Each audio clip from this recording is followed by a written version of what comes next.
Afghan mothers passing their children to American soldiers over an airport wall, and videos of the Taliban showcasing their new state-of-the-art military arsenal, bought and paid for by you, the U.S. taxpayer. Everything we saw unfold, it wasn't only preventable, it still is. And worse than that, we allowed it to happen. We're not doing anything to change the outcome here. At any moment, Joe Biden and his officials in his administration could stop this. They can still use their power, diplomatic, economic, security, military. But instead, they choose to blame our allies, many of whom are still there and still fighting. Afghanistan political leaders gave up and fled the country. The Afghan military collapsed, sometime without trying to fight. We trained and equipped an Afghan military force with some 300,000 strong, incredibly well equipped, a force larger in size than the militaries of many of our NATO allies.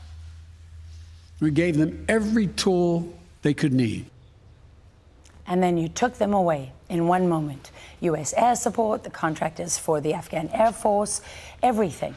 And it's just simply not true that all of these people just gave up and fled the country. The Afghan government forces that the U.S. trained are still fighting the Taliban and other Islamic terrorists, including the Afghan al-Qaeda, in a region just north of Kabul called the Panjshir Valey.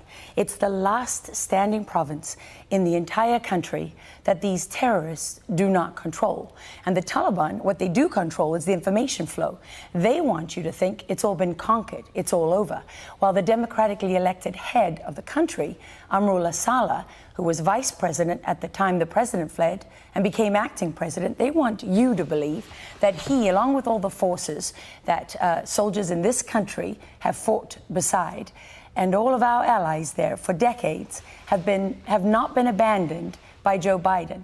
They're there continuing to fight the Islamic terrorists who were responsible for 9/11 with no help from the U.S. at all, while the enemy they face is supported by their allies, Pakistan, China, Iran, and others.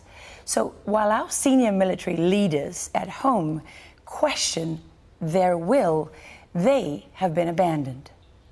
The Afghan security forces had the capacity, and by that I mean they had the training, the size, the capability to defend their country. This comes down to an issue of will and leadership. And no, I did not, nor did anyone else, see a collapse of an army that size in 11 days. Will and leadership. It's interesting, curious to see if General Milley actually knows what either of those things mean. Because not only did we abandon our allies, the U.S. is actively working with their enemy, which until a very short time ago was our enemy too. The Taliban, if you consider what Secretary of State Anthony Blinken said just a few days ago, is now our best friend on the eve of the 20th anniversary of 9/11. Think about that, the 20th anniversary of 9/11. Is this how you want your leaders to speak about terrorists who killed thousands of Americans? Our engagement with the Taliban and with a government, interim or long-term, will be for purposes of advancing the national interest, advancing our interests, the interests of our partners. We have and we will find ways to engage the Taliban. The nature of a Taliban-led government's relationship with us, with the international community, will depend entirely on its actions. How is turning a terrorist group into a nation state in the interests of the United States? That's a question that just isn't asked. And yesterday, a spokeswoman for Joe Biden's National Security Council, named Emily Horn, well, she praised the Taliban, who've been murdering their way across Afghanistan, for their, quote, cooperation in allowing U.S. citizens to board a commercial flight out of Afghanistan, saying, quote, they have shown flexibility and they've been businesslike and professional in our dealings with them in this effort.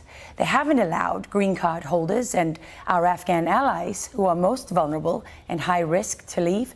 But who exactly is the White House praising as businesslike and professional? It's a question that is worth asking, so we looked into it. Shortly after the Taliban entered Kabul in mid-August, its deputy commander, a man named Siraj Haqqani, who also runs his own terrorist organization known as the Haqqani Network. He put his uncle, Khalil al-Rahman Haqqani, in charge of security in the Afghan capital. So with the exception of the airport itself, which was being secured and operated by U.S. forces, the rest of Kabul and the country is what Joe Biden called behind enemy lines. Well, that was under control of the Haqqani Network.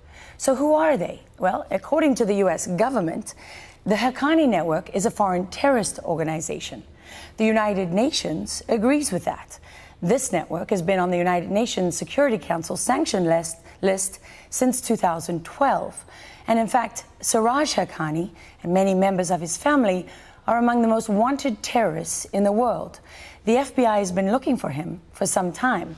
They want him so badly, they put a $10 million bounty on his head and a $5 million bounty on his uncle's head. Well, you know, we've got news for the FBI tonight. If they're still looking for Siraj Haqqani and his uncle, they can look up the address of the Interior Ministry in Kabul, because Siraj Haqqani has been rewarded for his murderous efforts by being made the country's new Interior Minister. And he's in charge of all of the borders and the security. So if you're looking to claim that reward, perhaps you'd want to donate it to the Taliban's humanitarian crisis, because that's the excuse that the U.S. is using to send, yes, you guessed it, more of your tax dollars to terrorists. These people aren't on these lists for no reason. They've killed people. They've killed a lot of people. Many of them U.S. soldiers, hundreds by some conservative estimates, also hundreds of NATO forces. They've killed thousands of Afghan civilians and, according to most estimates, more than 10,000 Afghan soldiers and policemen. So it might surprise you to learn that these are the very same people the Biden administration turned to for help in the last desperate days of the evacuation that they handled so poorly. The Biden administration actually asked the terrorists of the Haqqani Network to secure safe passage to the airport for U.S. citizens and green card holders. One source told us there's no way that the commercial flights with American citizens that just left Kabul airport could have done so without the coordination and approval from the Haqqani Network, which is also illegal under U.S. law, negotiating with and speaking to and supporting terrorists. But is it any wonder that 13 Americans and so many Afghan civilians were killed at that airport when that's your security partner? It doesn't seem to bode well for the future of counterterrorism operations in Afghanistan, because, as you will remember, the very same people are the ones the Biden administration says are going to help the U.S. as a counterterrorism partner. General McKenzie has so much confidence in these people who've been killing Americans for the last 2 decades that he said we're sharing information with them now, too. The other thing we do is we share versions of this information with the Taliban so that they can actually do some searching out there for us. And we believe that some attacks have been thwarted by them. And then we also use the Taliban as a tool to protect us as much as possible. But we share a common purpose.